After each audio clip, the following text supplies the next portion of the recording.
Em um ataque terrorista mortal na passagem Allenby, Israel, 2 soldados foram mortos enquanto as forças israelenses impediam um lançamento de foguete em Ramallah.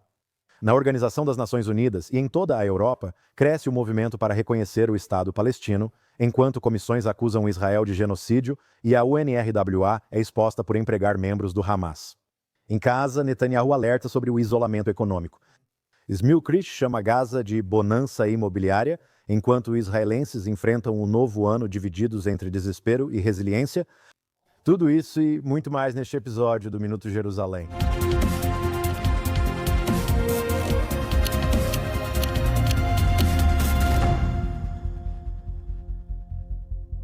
Bem-vindo ao Minuto Jerusalém, na JNS Televisão. Sou Josh Hastings, correspondente da JNS.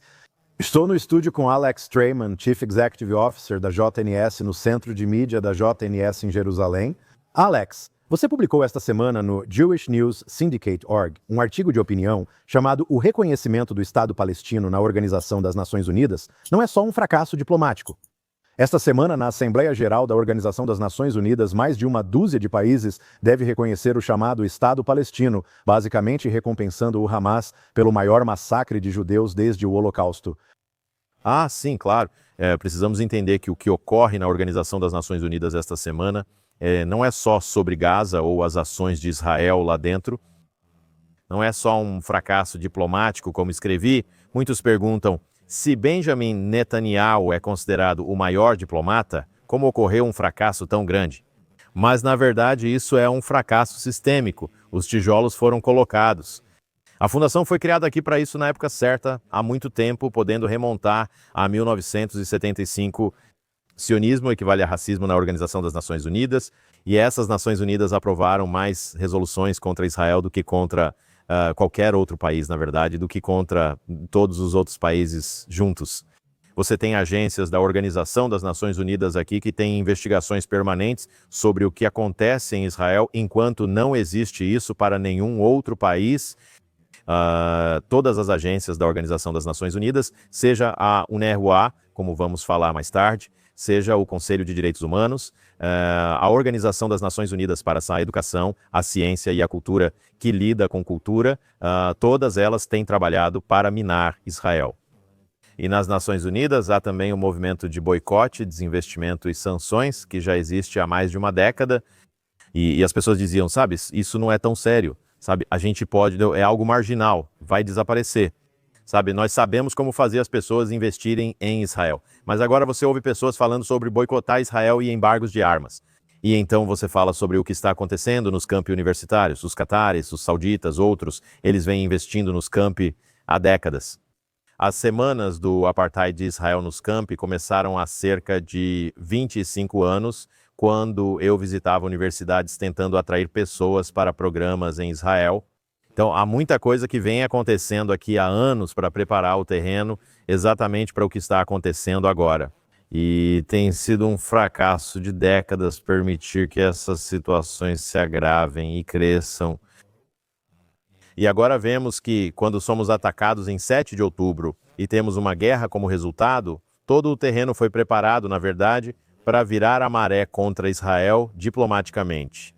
Estamos prestes a ver isso acontecer na Organização das Nações Unidas. Israel pode fazer algo para corrigir isso? Falamos sobre diplomacia pública e nossos esforços diplomáticos e de relações públicas. Em que Israel pode melhorar? Olha, quero dizer, neste momento a situação está difícil e nós perdemos por não levarmos as situações a sério. O mesmo ocorreu no campo de batalha físico, permitimos que o Hamas construísse, mesmo sabendo dos túneis, permitimos a entrada do dinheiro do Qatar lá. Saímos de Gaza em 2005 para impedir que as forças de defesa de Israel operassem lá. Quando cometemos vários erros, chega uma hora em que precisamos pagar por eles, e é isso que está acontecendo.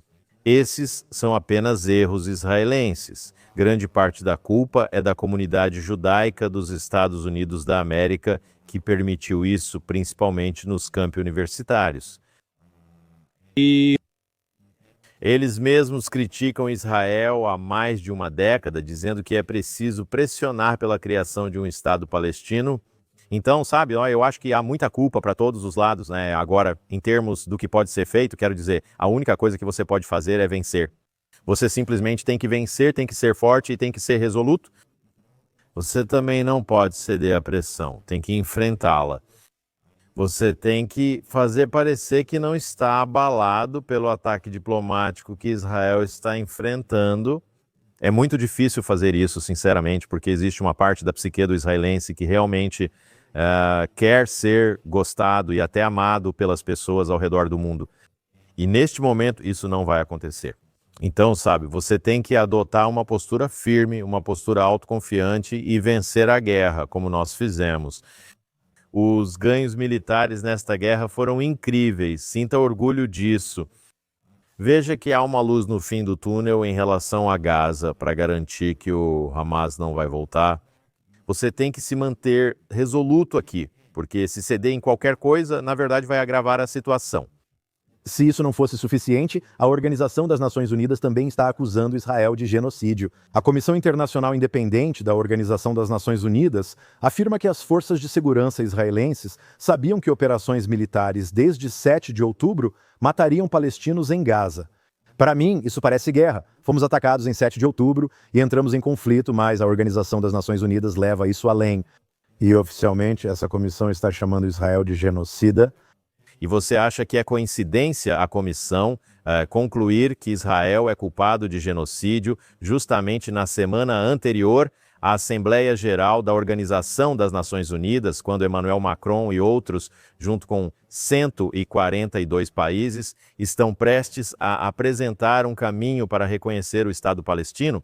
A Corte Internacional de Justiça, que analisou casos de genocídio israelense em Gaza, não concluiu que Israel estava cometendo genocídio. Eles decidiram que Israel deve agir para evitar cometer genocídio em Gaza. A Corte Internacional de Justiça aceitou o caso, o que foi vergonhoso, mas não considerou Israel culpado de genocídio, nem chegou a essa conclusão.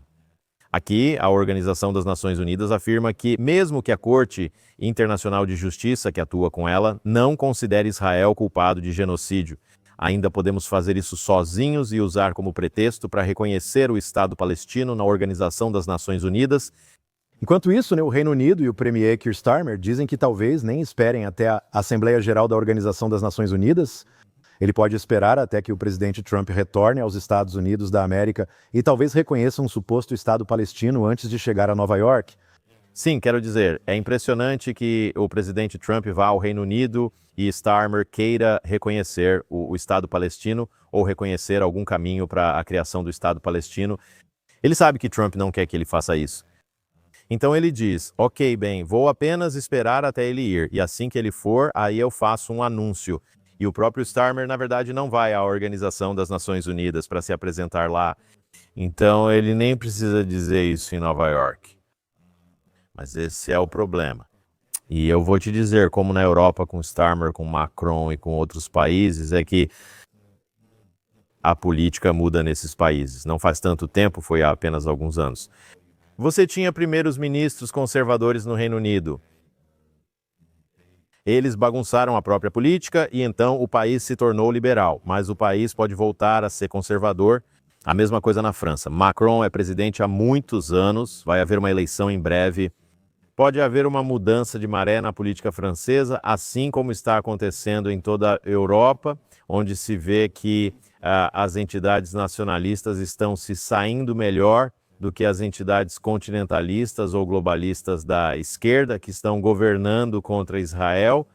Então, sabe, neste momento realmente parece ruim, mas ao mesmo tempo as declarações de Macron e Starmer não vão tornar inevitável a criação de um Estado palestino. Os Estados Unidos não apoiam a criação de um Estado palestino. Eles apoiariam se Kamala Harris tivesse se tornado presidente. Precisamos reconhecer isso. Enquanto Trump for presidente, os Estados Unidos da América não apoiarão a criação de um Estado palestino. O primeiro-ministro de Israel declarou de forma muito conclusiva, até mesmo na semana passada, dizendo que não haverá um Estado palestino. Então, enquanto Israel e os Estados Unidos não estiverem de acordo, não haverá um Estado palestino. Então, essas declarações são dolorosas, mas não levam necessariamente à criação de um Estado palestino. O que elas podem impor, potencialmente, são embargos de armas contra Israel. Elas podem levar a sanções econômicas. E isso pode ser muito doloroso. Elas já levaram, vimos, os mandados de prisão emitidos para o primeiro-ministro Benjamin Netanyahu. Agora você deve saber, e eu escrevi sobre isso na minha coluna, que quando o primeiro-ministro voa de Israel para os Estados Unidos, eles não sobrevoam países europeus, porque se por algum motivo o avião precisasse pousar por emergência ou qualquer outra razão, eles não poderiam pousar sem que o primeiro-ministro fosse preso. Se o avião pousasse em qualquer lugar, exceto em poucos, como Hungria, estaria seguro. Mas, você sabe, Hungria, Estados Unidos da América e Israel, não há onde o primeiro-ministro possa pousar. Agora eles vão voar por uma rota mais longa, decolando e sobrevoando o Mediterrâneo. Eles não vão entrar no espaço aéreo desses países. Por isso, como o avião fará uma rota mais longa, eles não levarão jornalistas a bordo. Eles não estão levando muitos membros da equipe do primeiro-ministro, o que inclui a segurança.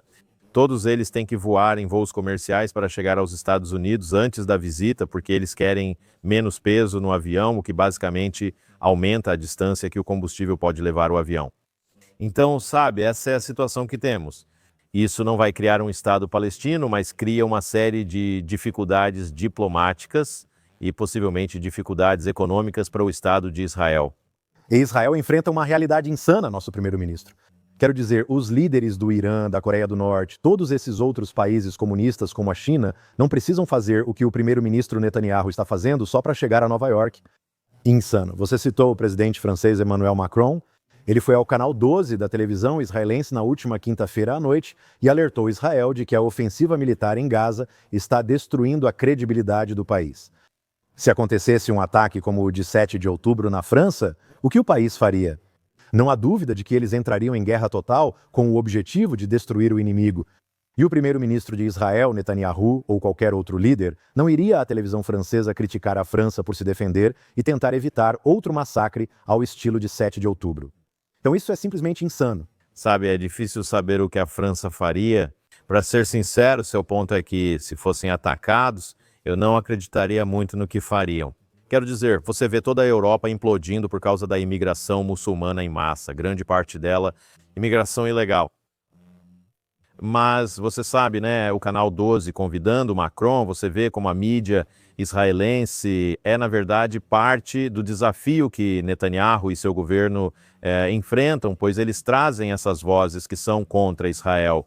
Agora, por um lado, você diz que este é um chefe de Estado. Como eu não traria Macron? Quero dizer, isso faz sentido, eu entendo isso. Mas você sabe, eles querem que todos os israelenses ouçam o presidente da França e os israelenses, eles querem poder ir para a França, eles querem ser bem vistos pela França, eles querem ser bem vistos pelo Reino Unido. Sempre pensaram que Estados Unidos, Reino Unido e França eram seus melhores amigos, mas agora percebem que isso está mudando. E o Canal 12, como você sabe, ajudando a divulgar.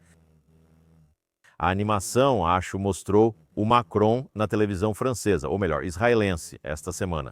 Ou outro assunto sobre a Assembleia Geral das Nações Unidas, discutimos semanas atrás que o governo Trump só concederia vistos à Autoridade Palestina para a Assembleia Geral das Nações Unidas se eles encerrassem o programa de pagamento para matar.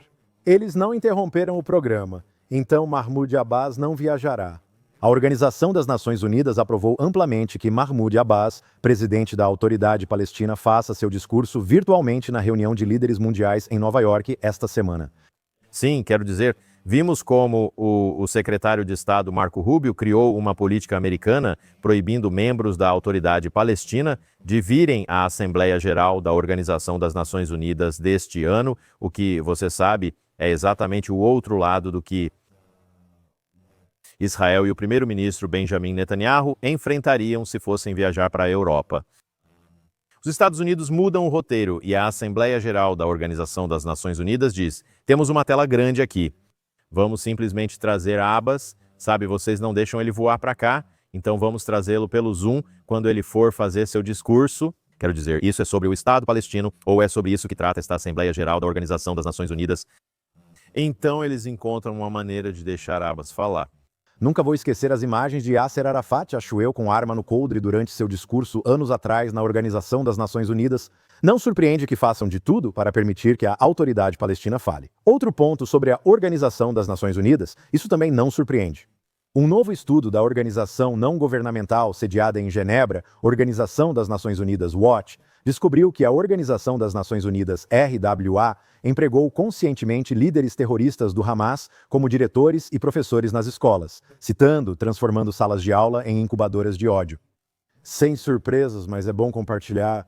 Se ainda havia dúvidas sobre a relação entre Hamas e UNRWA, a UNRWA é o Hamas. Ponto final. Sim, mas é mais profundo. Você está certo que Hamas e UNRWA atuam juntos? Falei semana passada no programa que a UNRWA era a fachada do Hamas sob a bandeira da Organização das Nações Unidas. Por isso, essa Organização das Nações Unidas tenta reconhecer o Estado palestino. Mas aqui você entende que o Hamas tem controlado as escolas. Certo. Isso não ocorre apenas em Gaza, pois a UNRWA também administra escolas na Judéia e Samaria. E em Jerusalém. E em Jerusalém, exatamente. E o que acontece é que eles estão incitando as crianças. Então, sabe, surge toda essa questão. E você, Macron, disse na televisão israelense que a operação em Gaza é contraproducente e tudo mais. E eles sempre falam sobre civis palestinos inocentes morrendo como resultado das ações israelenses. Essas pessoas estudaram na UNRWA e foram treinadas pelo Hamas. Se o Hamas é o diretor ou o professor da escola da UNRWA, essas pessoas foram ensinadas a incitar, você sabe, foram incitadas ao terror contra judeus em Israel. Certo, isso está nos livros de matemática, você sabe, aparece. Na literatura que eles leem. Quero dizer, é algo generalizado. Esta é a sociedade que, sabe, eu acredito que todas as crianças nascem inocentes, sabe? E elas têm mentes lindas e inocentes. E têm a capacidade de serem educadas ou têm a capacidade de serem incitadas ao terror. Quando o Hamas ensina nas escolas e depois usa as escolas como bases militares, toda a sociedade acaba sendo corrompida. E esse é o problema com a autoridade palestina. Esse é o problema com o povo palestino. Os civis foram vitimizados pelo Hamas e em certo momento, sabe, você tem que se perguntar, qual é esse conceito de civil inocente? Há palestinos que não querem matar judeus. Definitivamente existem palestinos que sentem que o Hamas e a autoridade palestina foram apenas corruptos e trouxeram um mundo de sofrimento para a sua sociedade. Mas eles realmente precisam fazer muita ginástica mental para chegar a essas conclusões, porque muitas dessas crianças cresceram assistindo ao Mickey Mouse do Hamas, que se tornou um mártir homem-bomba no último episódio, ou foram para a escola. Você está ouvindo um problema de palavras, na verdade um problema de matemática, tipo, se você tem 10 judeus e 5 estão mortos, você mata 5, quantos judeus restam? Isso é matemática. Então, sabe, o que Israel deveria fazer nessa situação? Quero destacar esse ponto para garantir que todos entendam. Estamos no estúdio da JNS e se você olhar para esse mapa atrás de nós, leva cerca de 7 minutos para chegar a esta área aqui. É basicamente isso. E nessas escolas, a 7 minutos de onde estamos sentados é onde a UNRWA atua. Como dissemos, Hamas, diretores e professores dessas escolas estão a apenas 7 minutos de carro daqui. E sabe de uma coisa? Eu também tenho filhos que estudaram e estudam atualmente na Cidade Velha, mais ou menos bem aqui, certo? E eles cantam músicas sobre paz, certo? Eles não gostam de guerra. Eles não estão aprendendo que é algo bom o que está acontecendo na faixa de Gaza, certo? Eles aprendem sobre Deus, carinho, feriados e paz. Essa é a diferença entre nossas sociedades. Quero dizer, temos duas sociedades que têm pontos de vista totalmente diferentes sobre como o presente e o futuro deveriam ser. E um lado quer o outro lado morto. E o outro lado, bem, eles sabem que o outro lado quer que eles morram. E por isso eles também não gostam do outro lado. Então esse é o problema que temos. Estamos adiando esse problema há muito tempo e agora chegou ao limite em Gaza. E veremos como esse problema eventualmente vai transbordar em Judéia e Samaria, em Jerusalém e em outras partes de Israel. Sobre Gaza, conversamos nas últimas semanas. As forças de defesa de Israel iniciaram a operação na cidade de Gaza, chamaram mais tropas e enviaram reforços nesta semana. Acho que mais de 300, 400 mil árabes já deixaram a cidade de Gaza. Bezalel Smotrich, ministro das Finanças e também do Ministério da Defesa, falou sobre o dia seguinte. Ele afirmou que a faixa de Gaza tinha potencial imobiliário, creio que na conferência Arutz Sheva, e ele estava em conversas com os Estados Unidos sobre como dividir o enclave costeiro após a guerra, deixando claro seu desejo de transformar Gaza em território israelense. Então, em parte, ele está seguindo o plano de Trump de imigração árabe, transformando Gaza na Riviera do Oriente Médio. Mas ele insiste que Israel, no final das contas, mantenha o controle sobre Gaza. Bem, vemos que Israel está realmente demolindo a maior parte da faixa de Gaza. Mesmo agora, tentaram evitar a cidade de Gaza. Eles reconhecem que não podem, porque é lá que o Hamas está usando como sua base central de operações. Provavelmente é lá que a maioria dos reféns está. E por isso Israel está demolindo os prédios altos lá. E em algum momento precisamos entender o que vai acontecer com esse território. A população ainda está lá. Aguardamos para saber se algum país aceitará refugiados de Gaza. O segundo aniversário do 7 de outubro será em poucas semanas. E eu vi uma estatística de que talvez 140 mil habitantes de Gaza tenham saído de alguma forma desde o início da guerra. E isso representa uma parcela muito pequena da população. A maioria dos habitantes de Gaza não teve a oportunidade de sair, se é isso que eles querem fazer. Você precisa se perguntar, o que acontecerá depois? E quem vai reconstruir Gaza? Os palestinos vão entrar só não sei quanto tempo, talvez 10 anos.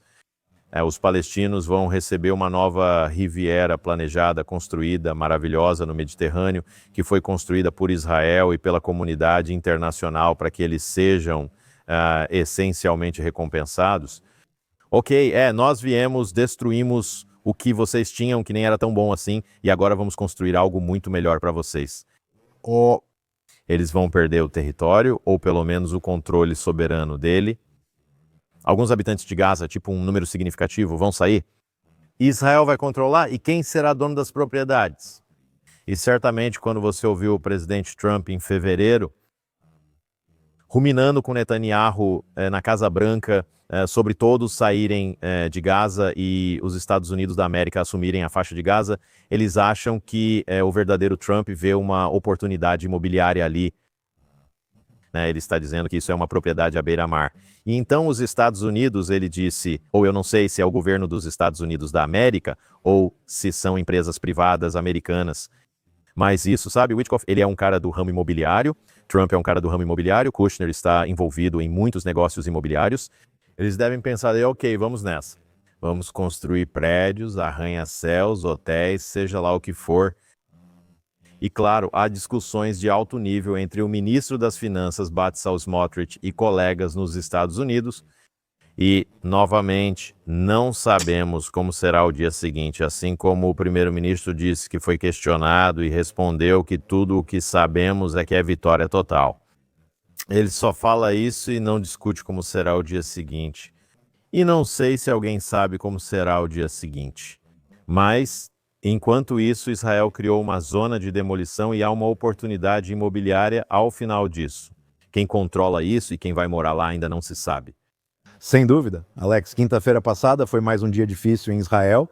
4 soldados israelenses foram mortos no sul de Gaza depois que sua posição foi atacada pelo Hamas com algum tipo de explosão, um artefato explosivo, matando 4 soldados. E então, outros 2 soldados reservistas foram mortos na passagem de Alambi, que fica entre Israel e Jordânia. E descobriu-se que o autor desse ataque era, na verdade, um motorista jordaniano de caminhão de ajuda humanitária. Ele deveria trazer suas mercadorias da Jordânia e entregá-las em Gaza. Antes de ser revistado pelas forças israelenses, ele saiu do caminhão, atirou no posto de fronteira e depois matou 2 soldados israelenses a facadas, incluindo um oficial de 68 anos da administração civil.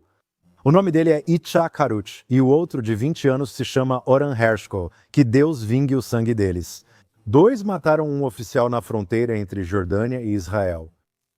Você está errado em algumas coisas nesse cenário todo, né? Primeiro, existe um acordo pelo qual a ajuda humanitária que vem da Jordânia para Israel não é inspecionada por Israel, certo? Então, basicamente, esses são caminhões de contrabando, certo? E já foram toneladas e toneladas, até mais. centenas de toneladas de caminhões de ajuda humanitária que foram da Jordânia para Gaza e Israel, não verifica o conteúdo desses caminhões. E isso é por algum tipo de acordo. Não entendo como Israel aceita isso. Isso é loucura. Mas eles concordaram com isso. Agora, eu não sei qual seria o valor do cheque aqui nesse caso. Eu não sei se era só, tipo, conferir a papelada, sabe, como checar o motorista. Mas aqui você tem um motorista que está usando um caminhão de ajuda humanitária. Tipo, qual é o propósito da visita dele? Era para ser para fornecer ajuda humanitária aos civis de Gaza, mas ele é um terrorista. Ok. E eu acho que isso te diz tudo o que você precisa saber sobre toda essa situação.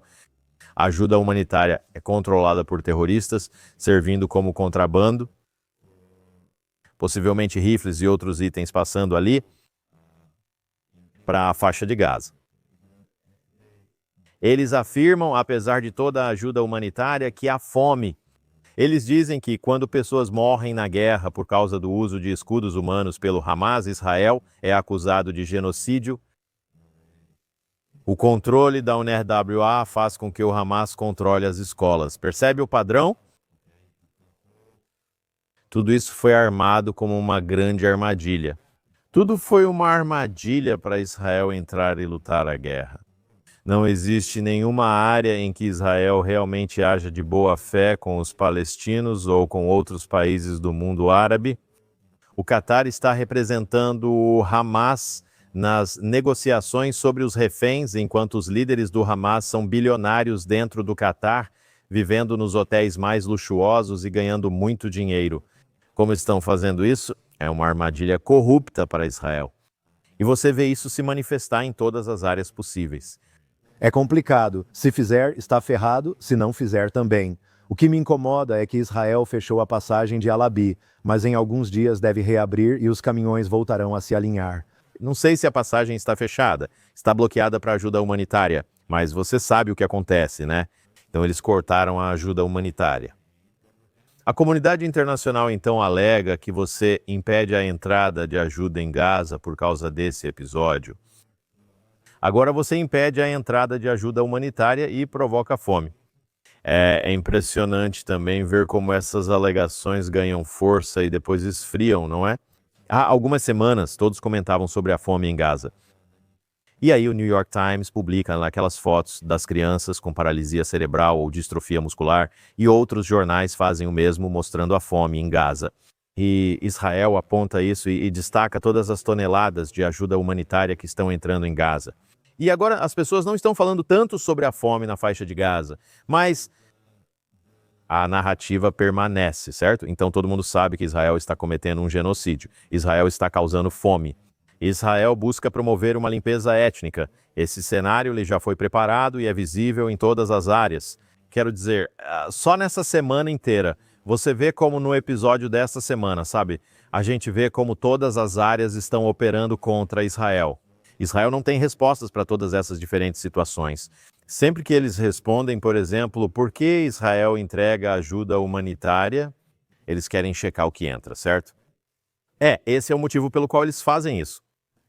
Então, sabe, se Israel tenta encontrar uma resposta e aí a comunidade internacional, em conluio com os palestinos e o Hamas, encontra uma maneira de, sabe, ou sabotar isso de um lado ou criar uma narrativa sobre Israel que prejudica Israel do outro lado.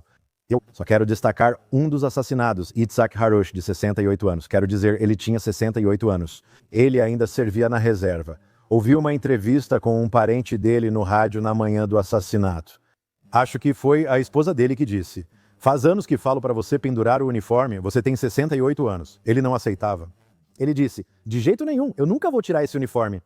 Então, foi um ataque horrível, horrível e assassino lá outro dia. Retornar à Judéia e Samaria é algo que todos deveríamos nos preocupar. Pela primeira vez, vimos terroristas em vilarejos árabes nos arredores de Ramallah. É logo ao norte de Jerusalém, disparando foguetes de teste em direção às comunidades israelenses. As forças de defesa de Israel realmente entraram e prenderam uma célula de lançamento de foguetes, encontraram vários foguetes sem ogivas, explosivos, materiais explosivos, todo esse equipamento de fabricação de foguetes. E isso pode ser uma mudança de jogo inacreditável, eu diria. Se os árabes dessas aldeias conseguirem não apenas disparar contra comunidades na Judéia e Samaria, mas também lançar foguetes da Judéia e Samaria em direção a Jerusalém, Netânia, para aquelas cidades próximas à chamada, eu não uso essa palavra, mas a chamada linha verde. Isso é muito assustador, Alex. Sim, veja o aeroporto Ben Gurion. Ok, o aeroporto Ben Gurion fica a menos de 1 quilômetro da barreira de segurança. E há comunidades palestinas bem do outro lado dessa barreira que não são governadas ou administradas pelo Estado de Israel. Então, você sabe, se você tem capacidade de lançar foguetes e está a menos de 1 quilômetro do aeroporto internacional de Israel, você pode fechar o aeroporto. Você pode derrubar um avião, você pode atingir os terminais, certo? Você pode lançar foguetes contra cidades e as distâncias são tão curtas que não há domo de ferro, certo? Tipo, se você está disparando algo a menos de 1 milha, não dá tempo para nenhum tipo de defesa israelense contra a defesa, sabe? Nenhum sistema anti-roquetes para derrubar. Então, só mais um desenvolvimento. E você vê que os palestinos estão tentando cercar Israel e se aproximar cada vez mais, cada vez mais. Então eles estão atirando de longe do Iêmen e do Irã. Eles estão atirando de perto, no sul do Líbano, o Hezbollah. Eles estão atirando da faixa de Gaza. E agora estão tentando se preparar e descobrir se conseguem atirar de fora de Jerusalém, de fora de Tel Aviv, Netânia, de fora do aeroporto. Mas o que torna isso um pouco mais fácil para Israel é que Israel realmente opera nessas áreas. Então, mesmo que eles não administrem essas áreas, quando recebem informações de inteligência, e há inteligência, eles entram e realizam essas operações limitadas de contra-terrorismo. Felizmente, eles acharam os foguetes antes do lançamento. E essa é a diferença entre Judéia e Samaria e Gaza. Quando Israel saiu de Gaza em 2005 durante a expulsão, nenhum soldado ficou, nenhuma comunidade ficou. Então não havia um monitoramento diário. Foi assim que o Hamas conseguiu construir esses túneis durante todos esses anos. Como você disse, na Judéia e Samaria, as forças de defesa de Israel podem entrar nas vilas e impedir ataques, mas isso é muito assustador. Entre 2000 e 2005, eles lançaram 5.000 morteiros de Gaza contra as comunidades pouco povoadas de Gush Katif. Como você disse, esse é o centro populacional de Israel, onde vivem 75% da população. Então é algo ao qual realmente precisamos prestar atenção, se eles começarem a lançar foguetes contra Tel Aviv a partir da Judéia e Samaria. Mudando de assunto para algo que talvez tenha sido uma das principais notícias da semana, comentários feitos pelo primeiro-ministro Netanyahu, sugerindo que o Estado judeu de Israel está sendo cada vez mais isolado na comunidade internacional. Israel precisa se tornar autossuficiente. Ele disse que Israel precisa se transformar em Atenas e em uma super Esparta. Essas são as palavras dele para os próximos anos, lidando com tentativas de isolar o Estado judeu. Li vários artigos de opinião no jornal de sexta sobre Israel e as declarações do primeiro-ministro sobre virar uma super Esparta. O que você acha disso? Bem, muitos israelenses ficaram contra Netanyahu quando ele fez essas declarações, porque acreditam que Israel não deve ser uma economia isolada. Eles não querem que Israel seja uma economia isolada. Israel é, por um lado, uma potência emergente, mas é muito pequeno. E se toda a economia global cortar o fluxo de dinheiro, financiamento e armas para Israel, como Israel vai sobreviver? Mas, ao mesmo tempo, é preciso ser autossuficiente. E eu acho que isso é realmente importante, que você não precisa ficar isolado, você deve importar e exportar o máximo que puder. Se por qualquer motivo a comunidade internacional cortar recursos, isso pode ocorrer por diversos motivos, incluindo a intenção dos países de impor embargo ou boicotar Israel. Também pode acontecer, como vimos durante a Covid, que outros motivos levem à suspensão das cadeias de suprimentos do comércio internacional. Você precisa garantir que Israel seja totalmente autossuficiente. O que significa ser autossuficiente? Primeiro, autossuficiência alimentar. É preciso produzir comida suficiente no país para alimentar todos os residentes de Israel. Novamente, você pode importar qualquer alimento que quiser. Você pode exportar o quanto de comida outras pessoas quiserem comprar. Mas caso os portões fechem e o comércio pare, é preciso alimentar a sociedade com a comida já produzida. Isso é muito importante. Segundo, independência energética. Nós temos gás na costa do Mediterrâneo. E temos tentado fechar acordos comerciais para vender gás natural para o Egito, vender gás natural para a Jordânia, descobrir como poderíamos exportar gás natural para a Europa. Quero dizer, por um lado, eu entendo isso porque as empresas comerciais que ajudaram Israel a explorar o gás natural, como a Noble Energy e outras, querem ver seus investimentos recuperados o mais rápido possível. A única maneira de esses investimentos serem recuperados rapidamente é vendendo grandes quantidades de gás para o exterior. Mas Israel precisa pensar estrategicamente e entender que é necessário ter energia para abastecer o Estado de Israel por muito tempo. Quando analisamos o cenário atual de inteligência artificial e computação quântica, vemos que exigem muita energia, algo para o qual os países não estavam preparados. Quero dizer, a inteligência artificial exige o consumo de muito mais energia, então essa energia é realmente preciosa para Israel. E Israel deveria pensar 2 vezes se realmente quer exportá-la. E então, a última coisa, claro, em termos de, quero dizer, pode haver mais, mas o próximo componente realmente importante de ser independente é a independência em armamentos. Você precisa ser capaz de fabricar, produzir toda a tecnologia anti-roquetes, a cúpula de ferro, a flecha, a funda de Davi, parte do que estamos vendo agora e isso foi uma grande notícia, também poderia ter sido nesta semana, é que o sistema de ciência a laser está entrando em operação esta semana como um sistema totalmente operacional para derrubar os foguetes caça, os foguetes de curto alcance. E isso é incrível, porque o que isso significa é que você não precisa mais recarregar o sistema. Então, os sistemas não ficam sobrecarregados se muitos foguetes forem disparados ao mesmo tempo, mas como você não precisa recarregá-los, isso significa que você não precisa fabricá-los. Ok, isso significa que tudo o que é necessário é um pouco de energia e você consegue disparar tantos lasers e derrubar tantos foguetes quanto forem lançados. Então, você não precisa fabricar essas coisas, mas até mesmo as armas ofensivas. A guerra se prolonga porque Israel não tinha estoques das armas necessárias para lutar. E Israel, para ser bem franco, precisa ter em seus depósitos e armazéns mísseis suficientes para lutar tantas guerras quanto for necessário. Além disso, é essencial ter capacidade de fabricação no país para, se preciso, aumentar rapidamente a produção. Então você precisa ser independente em relação à comida, você precisa ser independente em relação à energia, você precisa ser independente em relação às armas para lidar com embargos de armas, para lidar com boicotes econômicos. E embora as pessoas em Israel achem isso muito perturbador, eu acho que o que Netanyahu disse, infelizmente, está correto. É preciso agir diplomaticamente para abrir canais e garantir sua própria segurança no país. Alex, mudando de assunto, falamos na semana passada sobre o assassinato de Charlie Kirk, amigo de Israel.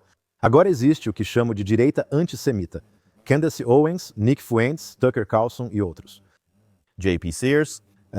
J.P. Sears, com essas teorias da conspiração de que, essencialmente, Israel estava por trás do assassinato de Charlie Kirk, de alguma forma estava envolvido com esse Tyler Robinson, a pessoa que foi presa. O primeiro-ministro Netanyahu fez um vídeo, acho que ele compartilhou no X, dizendo que isso é absolutamente uma propaganda ao estilo nazista, acusando Israel de assassinar Charlie Kirk. Eles seguem sem parar Candace Owens e outros usando suas plataformas para atacar Israel. Bem, por trás disso ou algo assim? Quero dizer, para ser mais preciso, quero dizer Owens, Carlson, J.P. Sears, até mesmo Fuentes, eles não disseram que Israel está por trás do assassinato, muito pelo contrário. Eles dizem que não há evidências de que Israel esteja por trás do assassinato, certo? Eles não dizem, vamos parar de falar de Israel, mas continuam falando sobre Israel. Na verdade, é até engraçado, porque quem criticou Candace, Tucker e outros foi Nick Fuentes, dizendo que eles não fizeram isso, ok? Eles podem ter conspirado antes, mas não são responsáveis por essa. Então por que você insiste em mencionar Israel? Ele teme que, se disserem que Israel está ligado à conspiração de matar Charlie Kirk sem ser verdade, você possa duvidar de outras conspirações envolvendo Israel, o que ele quer que você acredite. Mas o que eles estão fazendo, e isso é algo realmente interessante e perigoso, é que eles estão se voltando contra Netanyahu por supostamente se intrometer na conversa, porque Netanyahu se pronunciou muito cedo após o assassinato de Charlie Kirk e disse que Israel lamenta a perda de um verdadeiro apoiador do Estado de Israel. Como falamos, Charlie Kirk visitou Israel algumas vezes e afirmou que foi sua melhor viagem. Ele disse que a segunda melhor viagem que já fez foi a viagem para Israel. Sabe, ele até nas últimas semanas antes de morrer disse que quem apoia o Hamas é insano. Quer dizer, ele sempre esteve ao lado do Estado de Israel. Mesmo que ele questione, sabe, se a guerra está durando demais, se os Estados Unidos deveriam se envolver em destruir as instalações nucleares no Irã, essas são boas perguntas que você pode ter. Mas no fundo, Charlie Kirk estava com Israel. Então, agora que Charlie Kirk foi morto, está acontecendo uma guerra no terreno para ver quem vai assumir o controle da Turning Point. E o que isso significa é que eles entendem que as forças pró-Israel querem garantir que quem assumir a Turning Point vai manter o legado de Charlie como pró-Israel.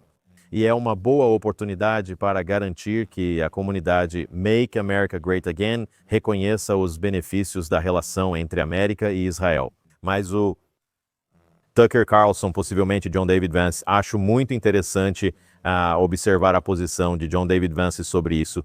Interessante notar a posição de Megyn Kelly sobre isso. Candace, que aliás, pelo que eu vi, ela estava totalmente afastada de Charlie Kirk e da Turning Point. Ela não participava nem era entrevistada pela Turning Point há muito tempo. Mas agora, sabe, ela está tentando voltar a se envolver. E o que eles querem fazer é garantir que a Turning Point Estados Unidos da América faça parte desse grupo Make America Great Again, que é isolacionista e anti-Israel. Então você vê a batalha, mesmo sem acusar Israel diretamente pelo assassinato, eles mantêm o foco em Israel. E o assassinato de Charlie Kirk não teve nada a ver com Israel, não teve nada a ver com Israel, não tem nada a ver com isso.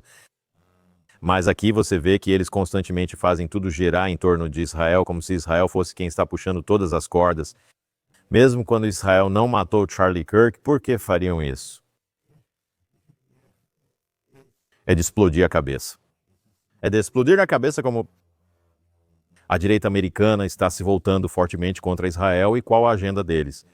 Mas ver essa direita americana se perdendo também é muito preocupante para Israel, porque há apenas alguns anos Israel pensava, bem, pelo menos temos a direita americana. Certo. Muito perturbador, sem dúvida. E Alex, estamos nos aproximando de Rosh Hashanah aqui em Israel e em todo o mundo judaico. Um novo ano está chegando para nós. E foi divulgado um estudo esta semana perguntando: o clima em Israel está bom? Está ruim? E de acordo com esse relatório, o índice de voz israelense de agosto de 2025 do Instituto da Democracia de Israel diz que 71% do público acredita que o clima nacional está razoavelmente ruim ou muito ruim, com mais israelenses judeus, 73%, tendo essa opinião do que cidadãos árabes, 58%. O que mais me chamou a atenção ao ler isso foi que o Relatório Mundial da Felicidade de 2025 colocou Israel como o 8º país mais feliz do mundo. Então, isso é contraditório, na minha opinião. Como a maioria dos israelenses afirma que a situação ou o clima aqui é de razoável para ruim, Israel é o 8º país mais feliz do mundo, mas não entendo essas contradições. Você tem que lembrar, porém, isso é divulgado pela, como é mesmo, a democracia de Israel. E eles definitivamente têm uma agenda. Sim, com certeza. O Instituto da Democracia de Israel é uma organização de esquerda que tem sido contra o governo, eles foram contra as reformas judiciais, eles são contra o primeiro-ministro Netanyahu, né? Eles são contra os setores religiosos da sociedade aqui. E o que eles querem fazer é convencer o público israelense de que o clima está ruim e que o motivo desse clima ruim é a liderança israelense. Mas, sabe, quando você disse de razoável a ruim, isso pode significar que talvez seja razoável. O que você percebe em alguns padrões das perguntas é que a esquerda secular em Israel é muito mais pessimista sobre a situação do país do que a direita religiosa. Que as pessoas religiosas em geral são muito mais otimistas em relação ao país do que os seculares. Aqueles que votaram no governo são muito menos pessimistas sobre a situação do país do que aqueles que votaram contra o governo. E é impressionante que, mesmo como você disse, que os cidadãos árabes de Israel, eles não são, no final das contas, tão pessimistas quanto alguns desses israelenses de esquerda. Eu acho que há muitos motivos para o clima aqui ser ruim, especialmente muito do que estávamos conversando essa semana. Os israelenses realmente se sentem cada vez mais isolados. Ainda estamos lidando com a dor e o sofrimento do 7 de outubro, e todos os soldados que perdemos na guerra, todos os pequenos negócios que foram fechados porque os soldados estão em Gaza há tanto tempo sem conseguir continuar seus negócios e cultivar seus negócios. Diversos fatores podem causar situações ruins. Ao mesmo tempo, as pessoas precisam ser lembradas do que Israel realmente conquistou este ano. A ameaça de um Irã nuclear foi totalmente neutralizada. E ninguém entendia como ou quando isso iria acontecer, mas aconteceu. O Hezbollah não é mais uma ameaça para Israel. Acreditava-se que o Hezbollah poderia destruir Israel, mas Israel conseguiu reduzir a capacidade de armamentos do Hezbollah em cerca de 75% e empurrar o Hezbollah para o norte do rio Litani, afastando-o da fronteira. Então foi um grande sucesso. Toda a Síria foi desmilitarizada. O Hamas não é mais ameaça à frente interna de Israel. Restam poucos foguetes. Eles não podem mais cruzar fronteiras. Israel eliminou, basicamente destruiu o Hamas, o Hezbollah, o exército sírio e o Irã em vitórias militares inacreditáveis. Acho que há vários motivos para otimismo, mas quando você quer virar a opinião pública contra o primeiro-ministro, o que você faz é divulgar essas pesquisas que mostram que o humor nacional está ruim e outras coisas. E é isso que estamos vendo. Então falamos muito sobre os inimigos externos, mas também há inimigos internos dentro de Israel. Acabei de ver um tipo de vídeo desses esquerdistas e secularistas mais velhos, cheios de raiva. Muitas vezes as pessoas que estão protestando são mais velhas. Eles afirmam confiar mais no Hamas do que no primeiro-ministro de Israel, dizendo que o Hamas estaria implorando para Israel recuperar seus reféns. Só que o primeiro-ministro de Israel está rejeitando o acordo por qualquer motivo. Então você vê aqui que há israelenses que perderam o rumo, e mesmo que a situação seja difícil, eu acho que você e eu sabemos, nós já fomos, tenho certeza que você já foi a casamentos, bar mitzvahs e outras celebrações. Os israelenses, mesmo nos tempos mais difíceis, celebram a vida, lutam porque acreditam em algo. Eles se orgulham do que acreditam e lutam por isso. Se realmente se preocupassem com Israel e seu futuro, não estariam lutando por isso. Elas pensariam em desistir, mas na verdade lutam por algo muito forte e bonito em que acreditam. Por isso os israelenses lutam. Acho que o clima nem está tão ruim. Claro, eu reconheço que há muitas forças dentro de Israel tentando fazer com que todos fiquem de mau humor. Claro, Alex, ao nos aproximarmos do ano 5786, vamos orar por um ano novo, bom e doce em Israel e no mundo. E todos aí em casa devem ter um ano maravilhoso pela frente. Vamos torcer para que Israel atinja logo seus objetivos militares, que só recebamos boas notícias e que Deus siga protegendo os corajosos homens e mulheres das forças de defesa de Israel, que nos defendem o tempo todo em várias frentes. Quais são seus desejos de ano novo para quem assiste? Bem, Rosh Hashanah é um dia muito importante no calendário, marcando o Ano Novo Judaico e o dia de julgamento. Comemora o dia em que Adão, o primeiro homem, e Eva foram criados no Jardim do Éden. E é um dia de julgamento. O mundo inteiro está em julgamento. Toda a humanidade está em julgamento diante do Rei neste dia, em Rosh Hashanah. E Israel faz o trabalho em nome de toda a humanidade, orando por bons julgamentos para nós mesmos, para a nossa nação, mas também para o mundo inteiro. E outro elemento importante deste dia é o que chamamos de núcleo, nação do rei, que retomamos para nós mesmos a supremacia de Deus sobre todo o mundo. Nós reconhecemos isso. A realeza é uma parte importante da oração. E se você olhar para o que está acontecendo hoje, e especificamente para o antissemitismo, eu acho que isso coloca muita pressão sobre Israel. Acho que há coisas que você deve observar e considerar, especialmente em Rosh Hashanah. O antissemitismo une os judeus, mas por que isso acontece? Ele une os judeus porque os inimigos do povo judeu não veem nenhuma distinção entre os judeus. Mas nós sabemos que na temporada de feriados antes de 7 de outubro, havia muita discórdia em Israel. Continua havendo muita discórdia interna, com diferentes grupos dizendo: você não é um bom judeu, você não sabe ser um bom judeu. Haredim, os ultra-ortodoxos, não servem no exército e não são bons judeus. Vocês são o tipo ruim de judeu, né? Os inimigos do povo judeu não distinguem entre o que é um bom judeu e o que é um judeu ruim. Para eles, judeu é sempre judeu. Então, sabe, com o antissemitismo, o que Deus espera é que o povo judeu diga: ei, talvez a gente precise se unir para lutar contra nossos inimigos em comum. Então, sabe, Deus está em um nível espiritual nos dando uma mensagem de que precisamos nos unir, porque quando estamos unidos, somos fortes e podemos derrotar qualquer inimigo. Segundo, quando França, Reino Unido, democratas e direita Make America Great Again se voltam contra Israel, os israelenses se perguntam: onde estão nossos amigos? Para quem podemos recorrer? E quando você olha em volta e vê que não há mais ninguém a quem possa recorrer, para onde você olha? Você olha para cima. Acho que essa é a mensagem que Deus quer de nós neste Rosh Hashanah. Recorrer ao Rei, ao nosso Pai e dizer: Deus, não temos mais ninguém. Só temos você. É isso que Deus quer que digamos sempre. Agora, Ele quer que digamos isso sem que o resto das nações se voltem contra nós. Mas, se nos recusarmos a ver os sinais e a reconhecer que todos os milagres que tivemos nesses últimos 2 anos nesta guerra, quero dizer, com o Irã lançando todos esses mísseis balísticos, os Houthis lançando todos esses mísseis balísticos, quantas pessoas morreram como resultado desses mísseis? Houve mortes, mas e se você pensar quantas poderiam ter morrido em 7 de outubro? Quantas pessoas teriam morrido se o Hezbollah tivesse nos atacado pelo norte em 7 de outubro?